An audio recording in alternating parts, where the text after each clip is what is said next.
বিসমিল্লাহির রহমানির রহিম। আসসালামু আলাইকুম। আল্লাহর নাম নিয়ে আজকে একটা কেক বানানো শুরু করলাম। আর কেকটা কিন্তু আজকে আমার একটা স্পেশাল আন্টির জন্য। তো আজকে ভেবেছিলাম একটু ভ্যানিলা কেক বানাবো, তো তারপরে এটা আমি চকলেট কেক বানিয়েছি।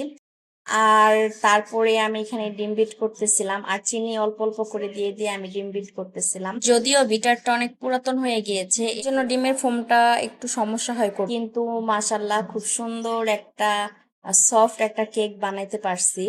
আর একটা কথা বলে রাখি, আমি কিন্তু সবসময় ভিডিও ক্লিপগুলা নিতে পারি না, কারণ যখন দেখি যে সময়তে কাজের ব্যস্ততার কারণে সময় থাকে না, আবার কিছু কিছু সময়ে ভুলে যাই। আর যখন যখন মনে হয় ঠিক তখন তখনই আমি ভিডিও ক্লিপগুলো একটু একটু নিয়ে ফেলি। আপনারা যদি চান আমি অবশ্যই একদিন কেকের ফুল ভিডিওটা আপনাদের সঙ্গে শেয়ার করব। কেকটা কিন্তু এমনিতেই খাওয়ার জন্য বানানো হয়েছে, কোনো স্পেশাল কোনো দিনের উদ্দেশ্য করে কিন্তু আমরা বানাইনি। তো যাই হোক, আমার হাতে কেক খাবে সবাই, খুব এক্সাইটেড। আর তারপরে আমি সুন্দর করে কেকটা বেক করলাম। আর তারপর এবার আমি ক্রিম নিয়ে নিচ্ছি, ক্রিমটা খুব ভালোভাবে এখানে বিট করা লাগবে। আর ক্রিমটা আমি ঢেলে ভালোভাবে বিটার দিয়ে বিট করলাম, আর যখন একদম পারফেক্টলি একটা ক্রিম হয়ে গেল তখন আমি অর্ধেকটা ক্রিম উঠিয়ে রেখে দিয়েছিলাম। আর বাকি অর্ধেকটাতে আমি একটু চকলেট ফ্লেভারটা মিক্সড করলাম। তো সুন্দর একটু চকলেটি চকলেটি একটা কালার চলে আসলো।